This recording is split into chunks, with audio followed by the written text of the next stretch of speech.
आज साप्ताहिक सत्संग है। सत्संग में हम लोग आते हैं कुछ सीखने के लिए।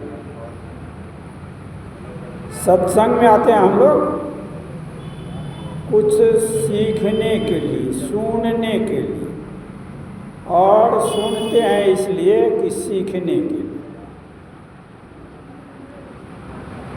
सत्संग हमें बहुत तरह के ज्ञान देते हैं। लौकिक ज्ञान, परलौकिक ज्ञान, परम पद के प्राप्ति का ज्ञान सत्संग के द्वारा ही मिलता है। जितने मनुष्य तनधारी है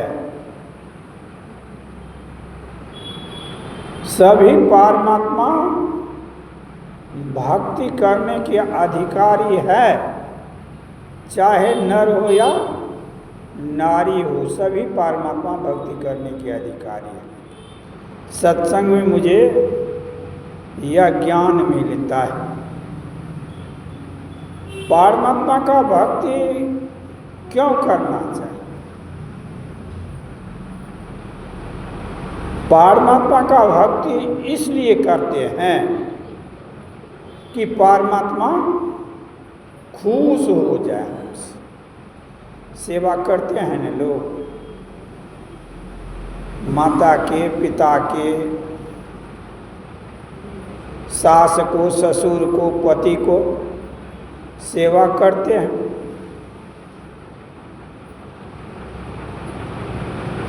सेवा क्यों करते हैं? सेवा इसलिए करते हैं कि वह खुश हो जाए हमसे और वह मुझे आशीर्वाद दे। आशीर्वाद बड़ा लाभदायक होता है।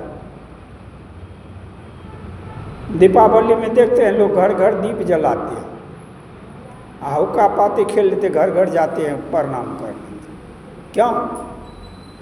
आशीर्वाद लेने के लिए जाते हैं।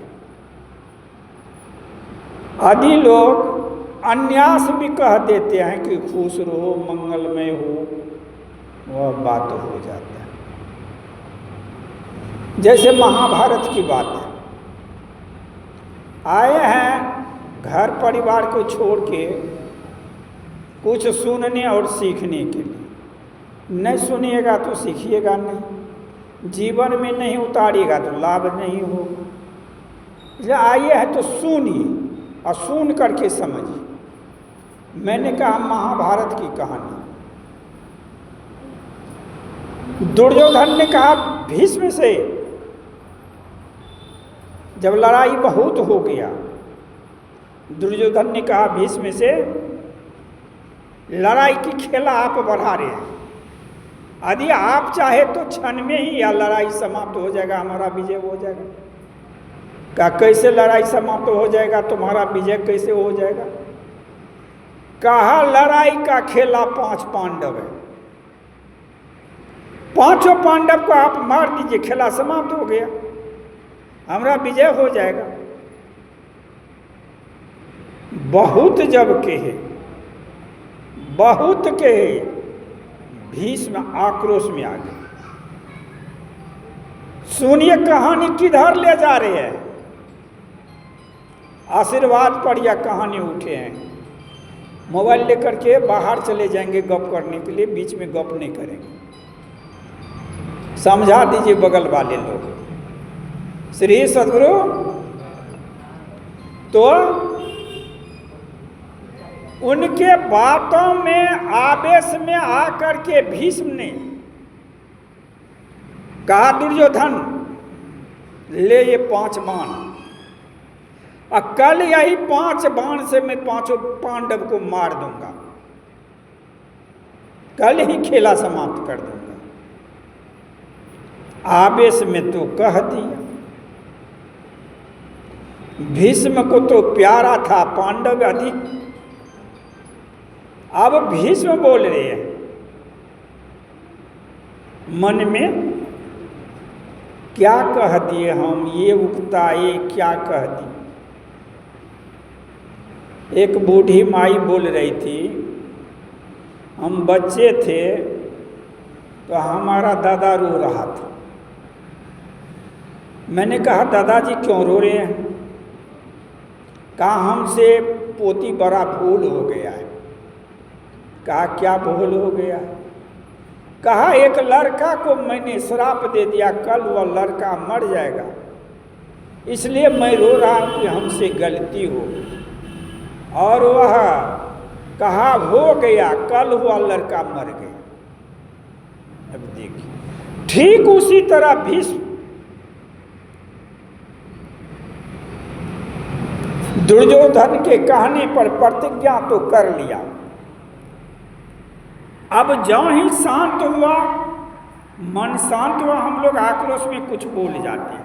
अब मन जब शांति होते थे कहते हम क्या बोल दिए, क्या हो गया, ऐसा गलती क्यों किया? भीष्म कह रहे कि मैंने बहुत बड़ा गलती कर दिया। जो पांडव मेरे बहुत प्यारे थे, उस पांडवों को कल हमारी हाथ से मौत हो गई। भीष्म के मन में उदासी आ गई। यह चर्चा विख्यात हो गया कि दुर्योधन के सामने भीष्म ने प्रतिज्ञा लिया है कि कल पांचों पांडव को अपने बाण से मार डालें। भगवान श्री कृष्ण चौंक गए, कहा इनकी प्रतिज्ञा फैल नहीं हो सकता है, यह मार देगा निश्चित कल। अब पांचों भाई श्री कृष्ण को से गुहार लगाते हैं, भगवान कैसे क्या होगा, कैसे क्या होगा, भगवान क्या होगा कैसे। भगवान भी सोच में पड़ गए, कुछ नहीं बोले भर दिन। रात में जब सब सोए, भीष्म अपने शिविर में बैठा हुआ है, नींद नहीं आ रहा, यही चिंता सता रहे थे मैंने क्या बोल दिया। यदि मैं नहीं करता हूं तो मेरी प्रतिज्ञा टूट जाएगी, लोग कहेगा भीष्म भी झूठ बोलता है। भीष्म अपने शिविर में बैठे हुए भगवान को सुमर रहे हैं कि हे भगवान हमने क्या कर दिया। रो भी रहा था भीष्म रो भी रहा था मनि मन, और बैठे हुए हैं चादर ओढ़ करके। अब भगवान श्री कृष्ण क्या करते हैं, सब जब सो गए, आए पांडव के शिविर में, कहा द्रौपदी कहाँ है? बुलाया गया, कहा चलो मेरे साथ। द्रौपदी उनके साथ हो गई। एक जगह रोक देते हैं, जहां दुर्योधन का महल था वहां रोक दिया।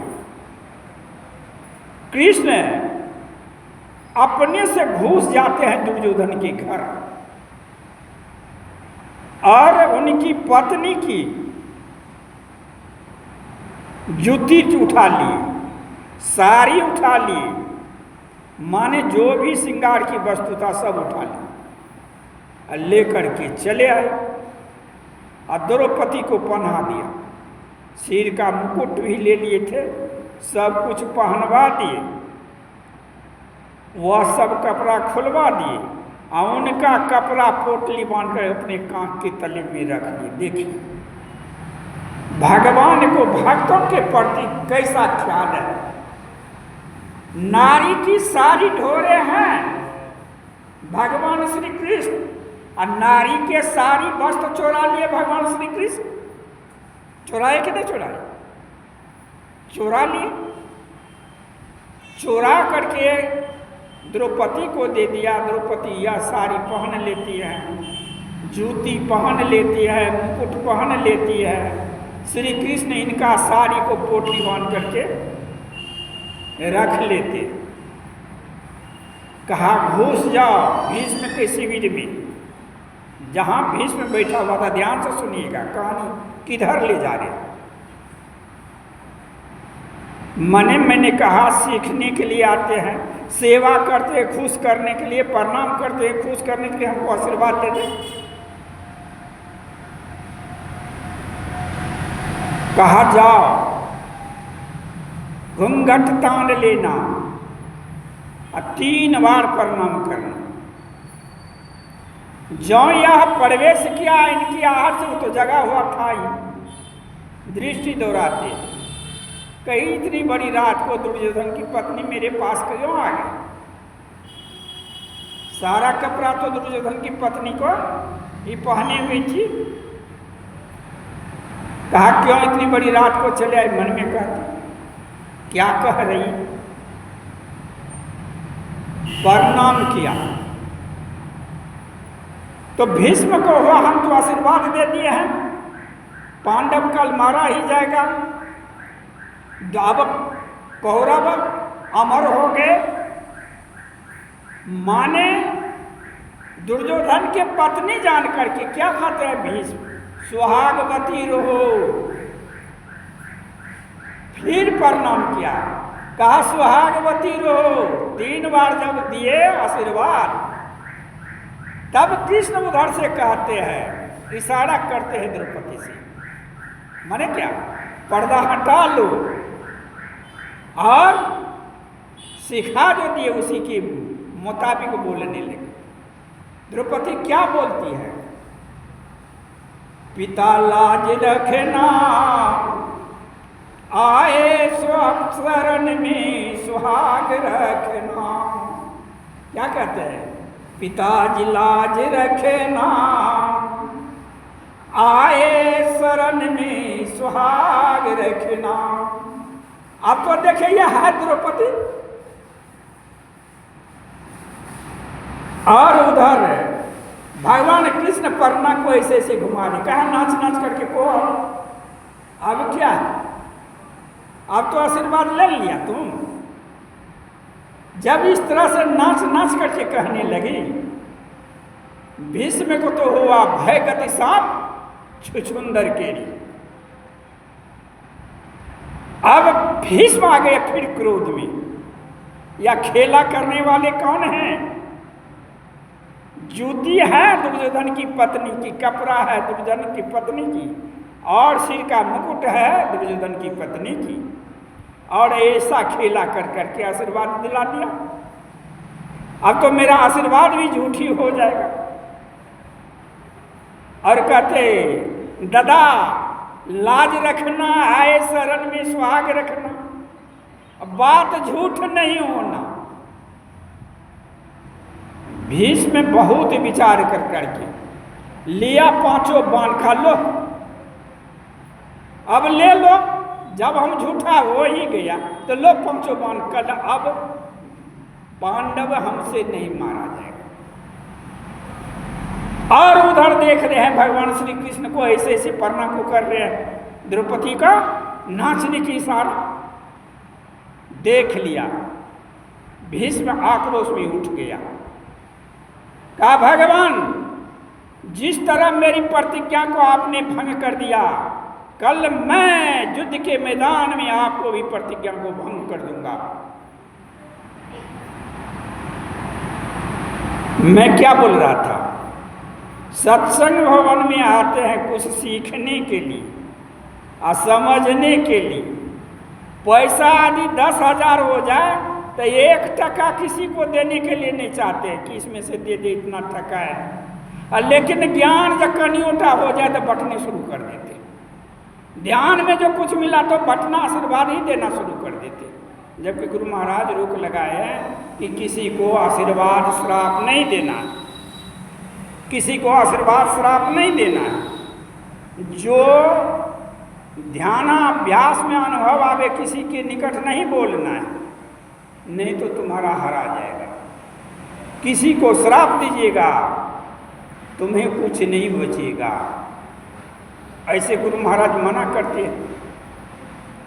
तो यहाँ पर हमें ज्ञान देता है, कैसे भीष्म को खुश कर लिया, प्रणाम कर करके, आशीर्वाद मांग करके। इसलिए भगवान श्री राम जब वन चले गए हैं तो राम के लिए दशरथ छटपटा रहे। क्या कि राम ऐसे पुत्र थे, पुत्र में नाम दो का आता है, राम और श्रवण, जो माता पिता के आज्ञाकारी पुत्र थे। तो राम के लिए क्यों छटपटा रहे थे राजा दशरथ? एक राम बन गए और तो बेटा था, लेकिन इसलिए छटपटा रहे थे। गोस्वामी तुलसीदास जी महाराज लिखते हैं, सूत ओठे केरी रघुनाथा, मात पिता गुरु नावई माथा। प्रत्येक दिन सुत उठ करके भगवान श्री राम गुरु को प्रणाम करते थे, माता पिता को प्रणाम करते थे। जो आज्ञा होते आज्ञाओं का पालन करता था। आज्ञा समना सुसाहिब सेवा, आज्ञा के पालन करने का फल साहब की सेवा से अधिक होता है, परमात्मा की सेवा से अधिक होता है। गुरु सेवी भगीरथ जी महाराज गुरु महाराज के आज्ञा को पालन कर रहे थे। और जब गुरु महाराज ने ध्यान करके 4 निर्मल संत को भारत की भूमि पर उतारा था, तो भगीरथ जी महाराज ने पूछा, आज वह चारों बच्चा कौन थे? कहा, वह 4 निर्मल संत हैं जो सतयुग से ही आ रहे, उम्र है 5 बरस का, लंगे रहते हैं। कहा, भगीरथ मैंने तपस्या करके इन्हें भारत की भूमि पर उतारा, लेकिन तूने हमारी सेवा से ही दर्शन कर लिया उस 4 निर्मल संत का। सेवा में कितनी बड़ी शक्ति है। इसलिए माता पिता गुरु पति की सेवा करना चाहिए। जो इस भक्ति से विचलित होते हैं उसको बहुत बड़ा हानि होता है। तो भगवान श्री राम के लिए दशरथ इसलिए इस तरह से व्याकुल रहते थे। भगवान राम को वन क्यों जाना पड़ा? भगवान राम के खेराऊ ही क्यों 14 वर्ष राज किया? भगवान राम के खेराऊ थे कि नहीं थे? राम जो खराव दिए थे भरत को, क्या राम का अपना खराव था कि कोई दिया था? 14 बरस वह गद्दी पर किसने बैठा? जब पुराण में गोता लगाओगे तो बात समझ में आएगा। राम के जन्म से पहले की बात है, जबकि राजा दशरथ मरे तो क्या एक दिन के लिए राम नहीं आते, आग नहीं दे देते? लेकिन राम के हाथ से आग देना वंचित था, इसलिए आग देने के लिए नहीं आए। उसमें भी कारण था। 14 बरस खराव जो रखा था उसमें भी कारण था। जब राम का जन्म भी नहीं हुआ था तो राजा दशरथ गए शिकार करने के लिए। रामायण की बात है। तो बहुत दूर निकल गए घोर जंगल में। उन्हें एक लड़की मिला। एक सरोवर के किनारे राजा दशरथ को प्यास लग गया तो चले गए वहां पर एक लड़की को देखा। लड़की बहुत सुंदर थी। लड़की थी गंधर्व की बेटी। लड़की से मोहित होकर के राजा दशरथ ने क्या किया? उन्हीं से विनती करते हैं, युवती तू कौन हो, यहाँ क्यों आई हो? वह सारा कहानी कही। कहा, देखिए हम तुमसे प्रसन्न हैं तो हमसे शादी कर लो। कहा, नहीं, माता पिता से सलाह लेकर के ही लड़की शादी करती है, और जो लड़की माता पिता के सारा सलाह से शादी नहीं करती वह दुख में पड़ जाती है। यहाँ पर भी सोच सुनिए, कह क्या रहा है, जो माता पिता के सलाह के बिना शादी कर लेते हैं वह भविष्य में दुख में पड़ जाता है। जैसे गुरु महाराज के समय की बात है, एक सत्संगी था और उनकी बेटी एक मुसलमान के साथ पागल हो गई। जब देखा दोनों का प्रेम नहीं है तो माता पिता और मुसलमान के भी माता पिता आए गुरु महाराज के निकट। गुरु महाराज उस समय में नहीं रोका प्रेम को देख करके, और गुरु महाराज के सामने में ही शादी कर लिया। लेकिन माता पिता का मन नहीं था, कोई हिंदू चाहे मुसलमान से हम अपना बेटी को शादी कर नहीं था, लेकिन आक्रोश में आकर के छोड़ दी। अंत में शादी तो किया लेकिन मुसलमान इस लड़की को छोड़ दिया, विपत्ति में पड़ गया ने। कहानी हमें क्या बोल देता है कि बिना माता पिता के सलाह के शादी कर लेना लड़की लड़का को भविष्य में उसका दुखमय हो जाता है। क्योंकि माता पिता बहुत सोच समझ करके किसी का बाल बच्चे की शादी करते, घर देखते हैं, परिवार देखते हैं, खानदान देखते हैं, बहुत बात पर विचार करते हैं। उसी तरह गंधर्व की बेटी कहती है राजा दशरथ से कि मैं बिना माता पिता की सलाह से आपसे शादी नहीं करूँगा। लेकिन राजा हठ में आ गया, हठ में आ गया।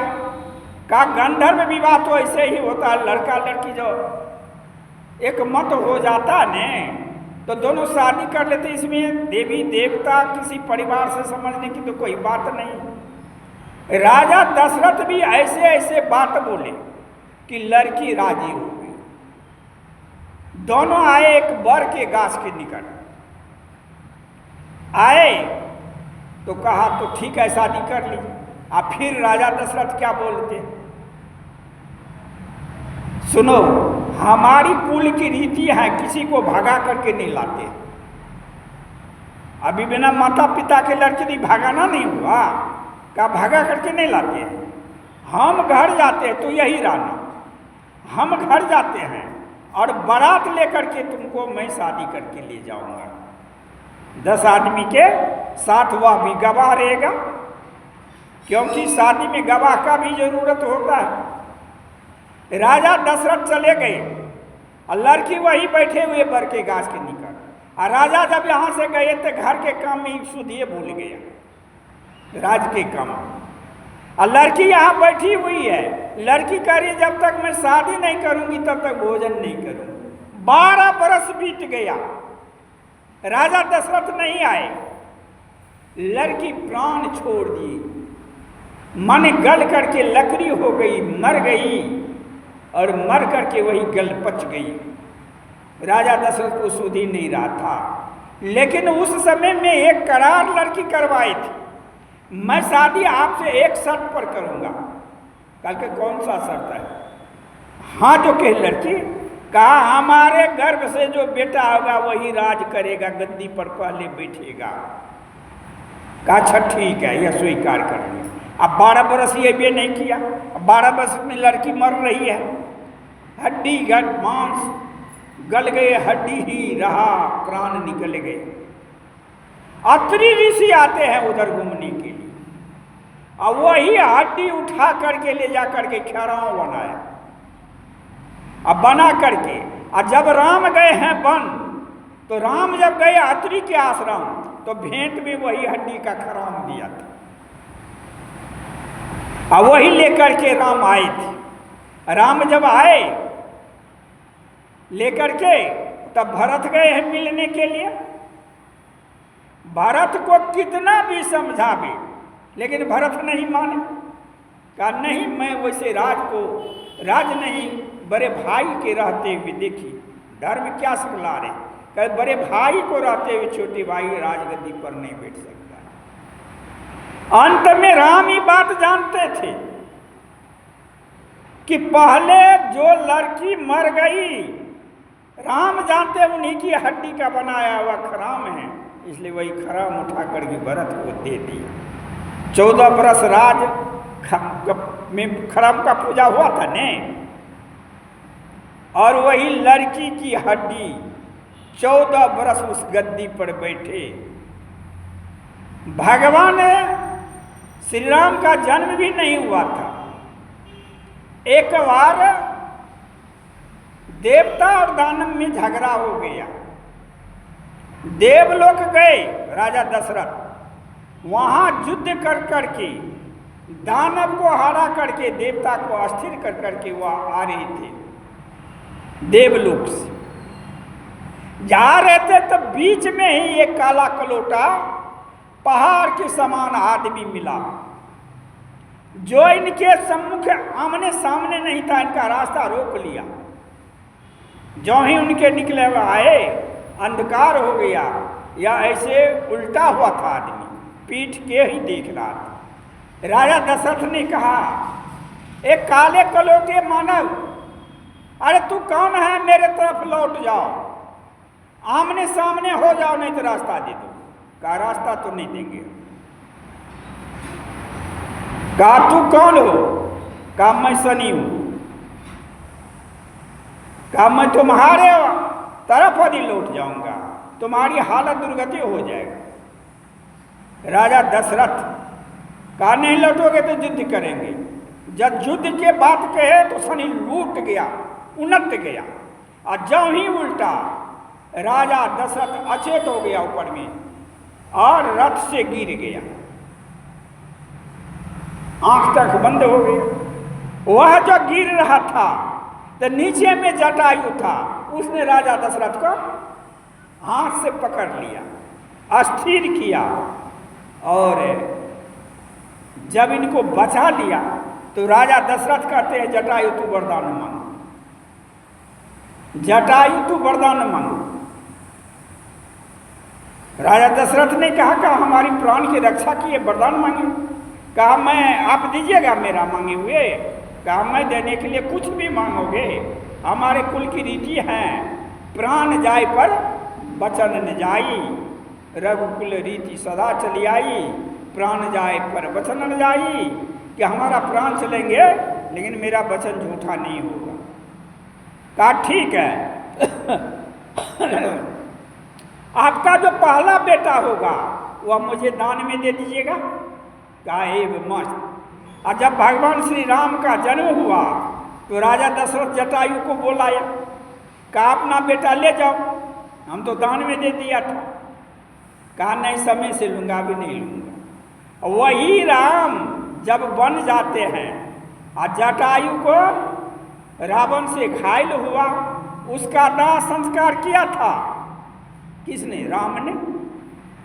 इसलिए कि वह दान का बेटा मांगा हुआ, जैसे महात्मा लोग भी दान में मांग लेते। धर्म स्वरूप दास जो पूर्णिया वाले थे वे कह रहे थे हम 6 भाई थे। एक महात्मा है मेरे पिता के यहाँ, कह रहे 6 बेटा है, एक बेटा मुझे दे दीजिए, तो हम ही को दे दिए थे। बहुत बड़ा धर्मात्मा महात्मा हुए थे धर्म स्वरूप दास जी, जिसका ज्ञान लगता समुद्र है, वही कह रहे थे।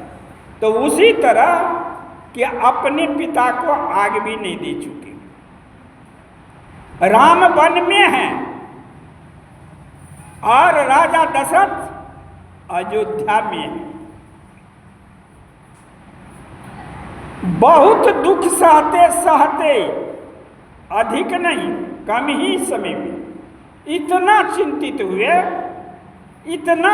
हुए राजा दशरथ। राजा दशरथ कहते हैं यह दुख का कारण क्या है? हमें जो यह दुख आ गया पुत्र शोक का, यह कारण कोई है मेरे जीवन का?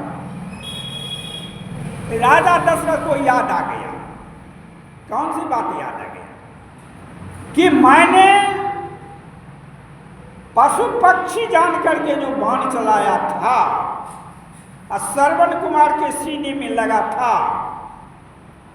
और उनके माता पिता जब गोद में लेकर के बैठ गया था दाह संस्कार में, तो उनके माता पिता ने मुझे श्राप दिया था, हे राजा दशरथ, जिस तरह आज पुत्र के वियोग में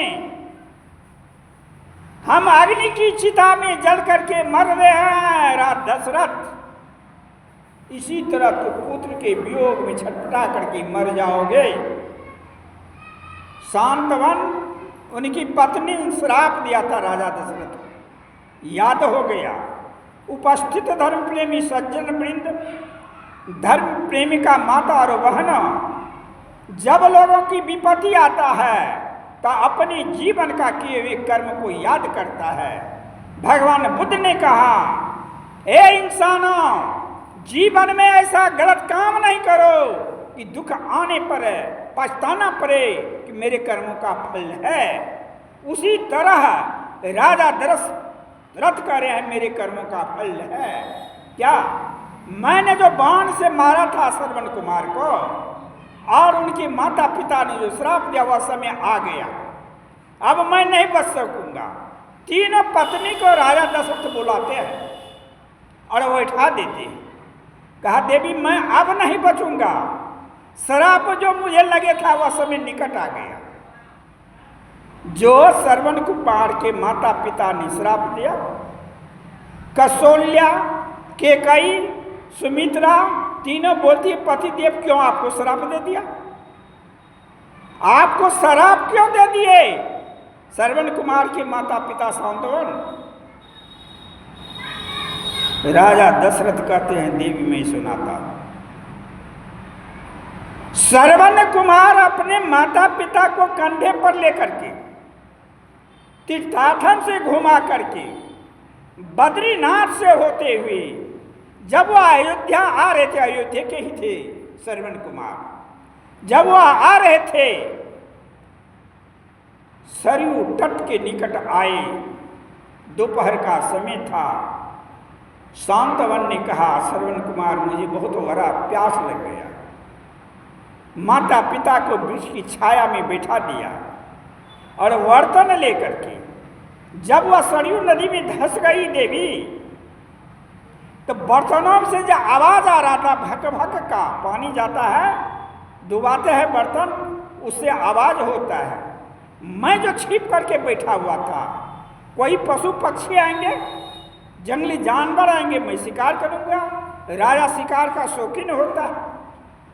मैं आवाजों को जान करके मैंने शब्द वेदी बाण छोड़ दिया और श्रवण कुमार जहां घरे लेकर के उठता है, उसी समय में मेरा बाण छूटता है, उसकी सीढ़ी में लग जाता है। देवी श्रवण किया, बोला पहले यह बात सुनिए।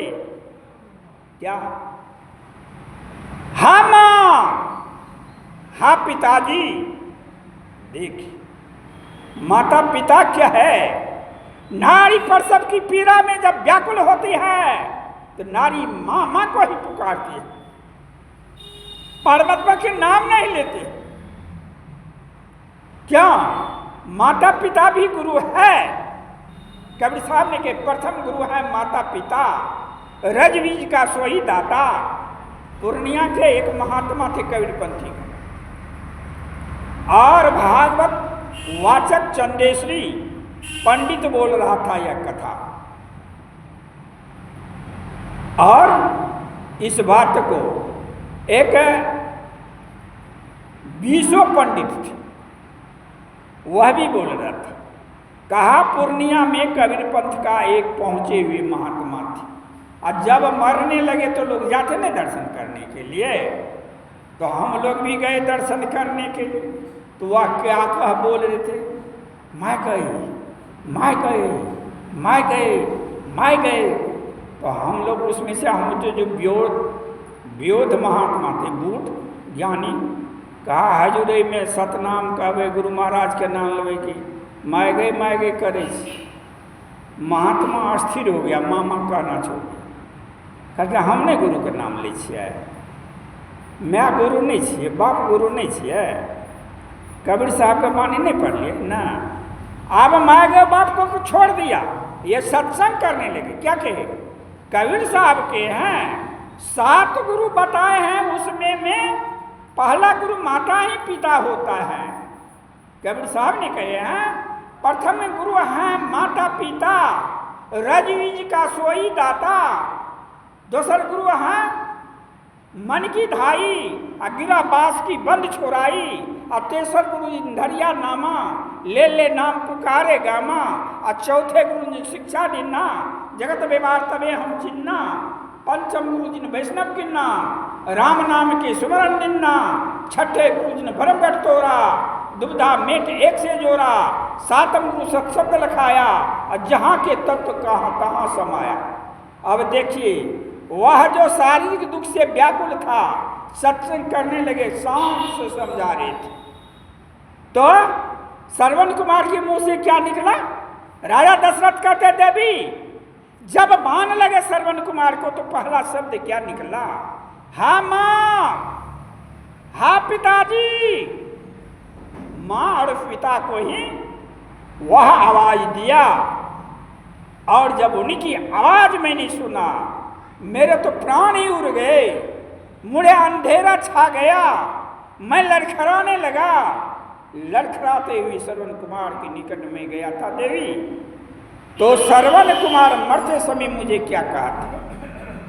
कहा भाई दशरथ मैं तो मर ही रहा हूं तेरे बाण से। राजा दशरथ कहते भाई हम क्या जाने अनजाने में हमसे घात हो गया भैया। कहा मैं आपको श्राप नहीं दे रहा हूं भैया, मेरा एक काम कर दीजिए। श्रवण कुमार क्या कहते मेरा एक काम कर दीजिए, काम तो अधूरा रह गया था, माता पिता को पानी तो नहीं पिया रहा, मर रहा था, इसलिए कहते मेरा काम अधूरा है, मेरे माता पिता को पानी पिला दीजिएगा किसी तरह से, बोलिएगा नहीं या कहिएगा नहीं कि श्रवण कुमार को बाण लग गया है। मना कर दिया। इतने कहने पर हा माँ हा पिताजी कह कर श्रवण कुमार प्राण त्याग दिए। तट के बगल पर पड़े हुए हैं और ये पानी लेकर के डर से जो कांप रहा था तुरंत सुमंत को कहते रथ लेकर के चले जाओ और गुरु वशिष्ठ को ले आओ, नहीं तो मैं भी मर जाऊंगा सुमंत, मैं भी बच नहीं पाऊंगा। कोई घटना देखते हैं उनकी दिल की धड़कन बढ़ जाता है। आंखों देखा हाल कहता हूं, पहले थ्रेसर से छोटकी थ्रेसर होता था मेजली, और उसको गाड़ी पर बोझ करके एक युवक लेते आ रहा था। अब पानी पटाने वाला नाला पहले मिट्टी का बनता था, ऐसे गड्ढा रहते उसी से पानी जाता था। मैंने आंखों से देखा और उसका पिता भी देख रहे कि हमारा बेटा लेकर के आ रहा है। माने गाड़ी पलट गया, गाड़ी झांप दिया लड़का को, गाड़ी के तल में है मशीन के तले में, लेकिन परमात्मा रक्षा कैसे की? वही मिट्टी के बीच में पड़ गई, दोनों बगल मिट्टी गड्ढा में लड़का पड़ा हुआ था, थोड़ा सा भी चोट नहीं लगा, वे पड़ा हुआ है, पर से मशीन पड़ा हुआ है। अब पिता तो देखा हमारा बेटा मर गया, अब पिता का हाँ वाँ वाँ कर रहे हैं। हम दौड़े और दो युवक और आया, उठा ये गाड़ी उठ गया, मशीन सच फेंक दिया उन्होंने। दो ही आदमी उल्टा दिया, कहाँ से भगवान बल दे दिया। मैंने कहा उसको लड़का को भाई, कहा भैया हम ठीक छिया। अब वो लड़का कहते पिताजी है हो बाबू हम ठीक छिया। अब पिता को बात ही नहीं निकलता था, दिल का धड़कन बढ़ गया, हाव हाव हाव कर रहा है और पूरे दिन आवाज साफ नहीं हुआ पिता का। इसी तरह राजा दशरथ को यह घटना देकर के मुंह से आवाज ठीक से नहीं निकल रहा था और सुमंत तुरंत रथ लेकर के गए और गुरु वशिष्ठ को सारी घटना कह करके तुरंत ले आए, बीच में संतोष देने के लिए। नहीं तो राजा दशरथ का भी धड़कन ऐसे बढ़े कि यह भी मरने ही वाला था। जब पानी लेकर के गए उनके पिता के पास तो बर्तन में पानी लेकर के मुंह में लगा दे कि पी लेगा, लेकिन भाप लिया शांत बन। कहा ये ठगने वाले कहाँ से आ गए? अरे हम लोग जाएंगे, अंधे है, माँ है, पिता है, तो कहें न मैं पानी पी लेने, बाबू हो पानी पिला नहीं कहेंगे। यहाँ मुंह में बर्तन लगा दिया, शांत मन कहते ये ठगने वाले कहाँ से आ गया? मेरा बेटा तो आया नहीं ठगने वाले। शांत मन या खेला देखा, कहते अरे ठगने वाले, अरे सही सही बोलो नहीं तो जला करके खाक कर देंगे। वह भी महात्मा था, धर्मात्मा था, शांतवन। राजा दशरथ डर के मारे कहते मैं राजा दशरथ हूं, पानी पी लीजिए। कहा तुम्हारे हाथ से पानी क्यों पीऊंगा, मेरा बेटा बोल ही नहीं रहा। और तब तक में गुरु वशिष्ठ भी आ जाते, बोल ही नहीं रहा था।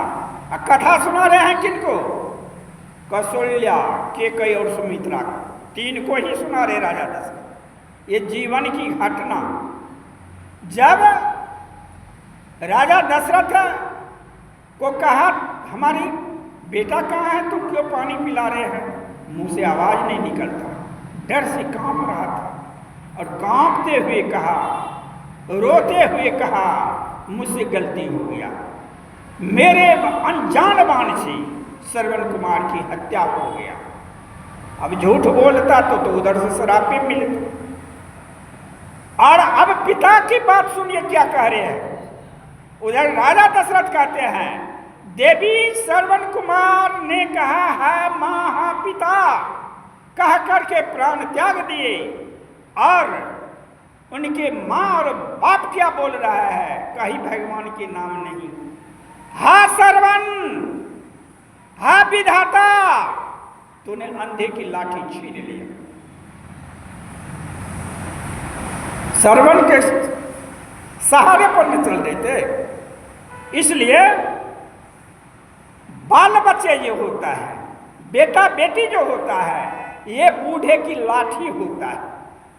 एक आदमी को सूझ नहीं रहा था, तो बहुत बूढ़े थे, जर्जर अवस्था में थे, तो हाथ पकड़ के कभी पुतहू, कभी बेटा, कभी पोता, कभी पोती पैखाना करवाते, साफ करते, नहाते, धुलाते। लाठी कौन बना, विचार कीजिए, लाठी कौन बना, वही बाल बच्चा। इसलिए गोस्वामी तुलसीदास जी महाराज ने लिखा है, जो जन मात पिता गुरु सेवा नहीं करे, सो जन में काहे कोरे। ताके माता पिता अधिक जीवन, गर्व ही काहे न मारे रे। जो माता पिता गुरु की सेवा नहीं करता, सास ससुर की सेवा नहीं करते, वह काहे के लिए जन्मे। यदि वह माँ वह पिता जान जाए कि मेरा सेवा नहीं करेंगे, उतना श्रद्धा बेटा से नहीं रहेगी। आशा पर ही लोग जी रहे कि इनको सेवा करके बड़ा बनाऊंगा, ये मेरा सहारा बनेगा।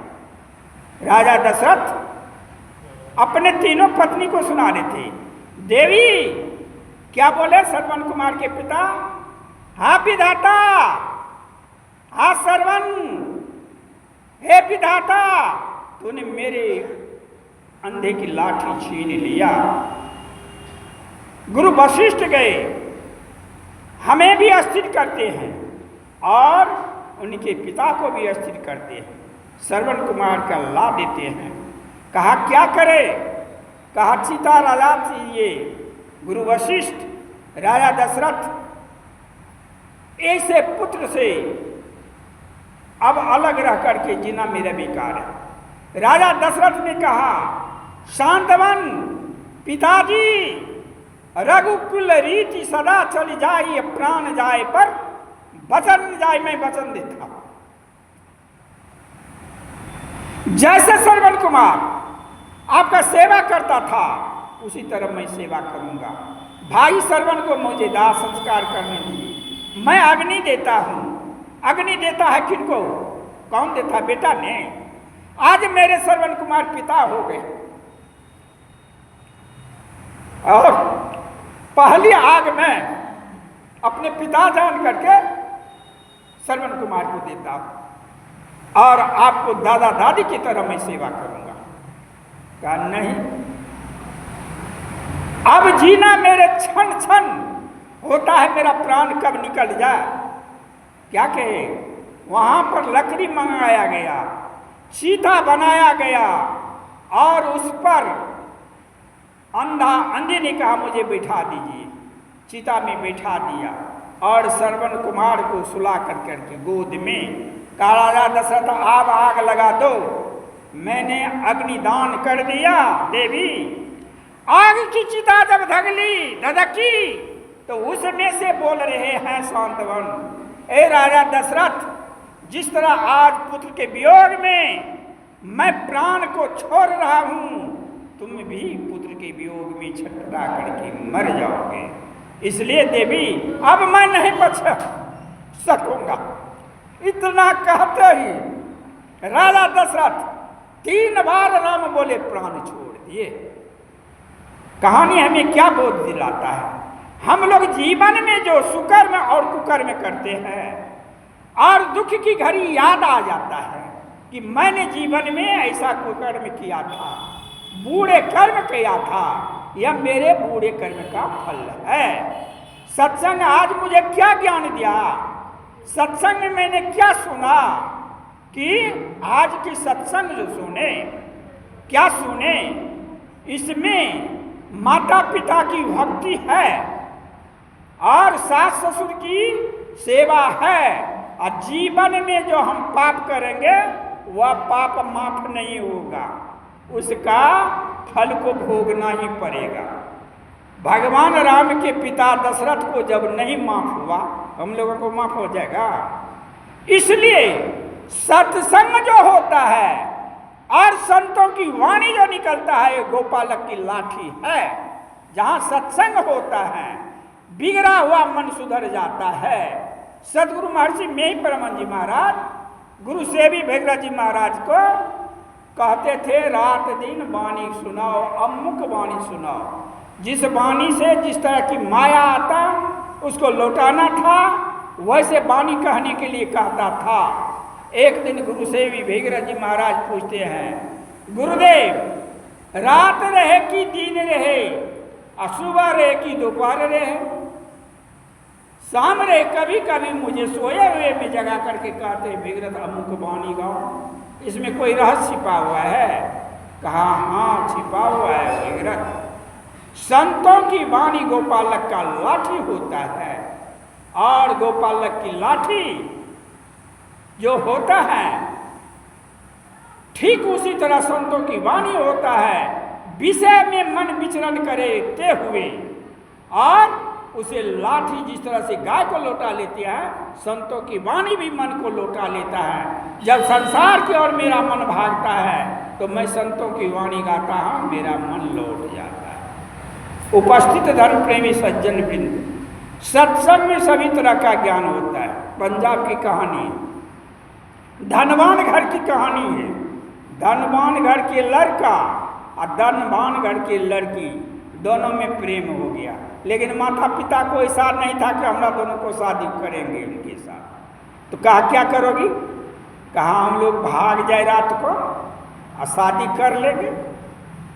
तो दोनों रात में निश्चय किए कि अपने अपने घोड़े से निकल, सभी तो धनवान के बेटा बेटी थी, अपनी सारनी पर चढ़े और दोनों रात को घोड़ा पर चढ़ करके निकल गया।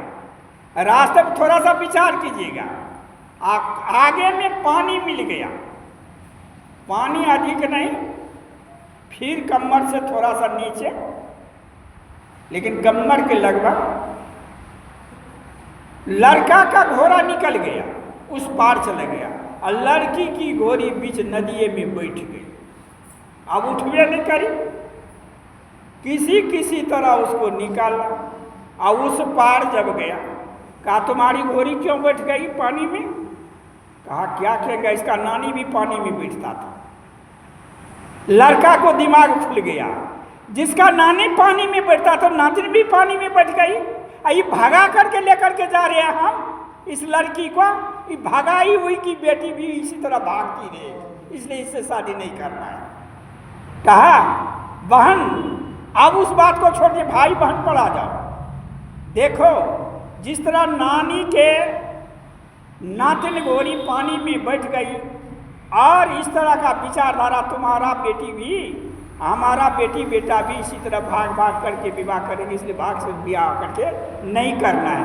इसलिए कोई देखा तो नहीं है हम लोगों को, इस विचारधारा को बदल दे और घर लौट जाए। और घर लौट कर करके कोई जाने नहीं इस बात। दोनों लौट गए। कहानी हमें क्या ज्ञान देती है कि बूढ़े कर्म नहीं करना चाहिए। बूढ़े कर्मों का फल बड़ी खराब होता है। बूढ़े कर्मों के कारण मुनि महात्मा को और बड़े बड़े ज्ञानियों को भी वह व्याप लेता है। कते भले समय हो 5:30 तो हम विराम लेते हैं। सोहर समधन लगभग आज 6 बजे तक सुनेंगे, ठीक से सुनेंगे और सब गावे खूब अच्छा अपना समझ करके। मैं विराम लेता हूँ। प्रेम से बोलिए श्री सद्गुरु महाराज की जय।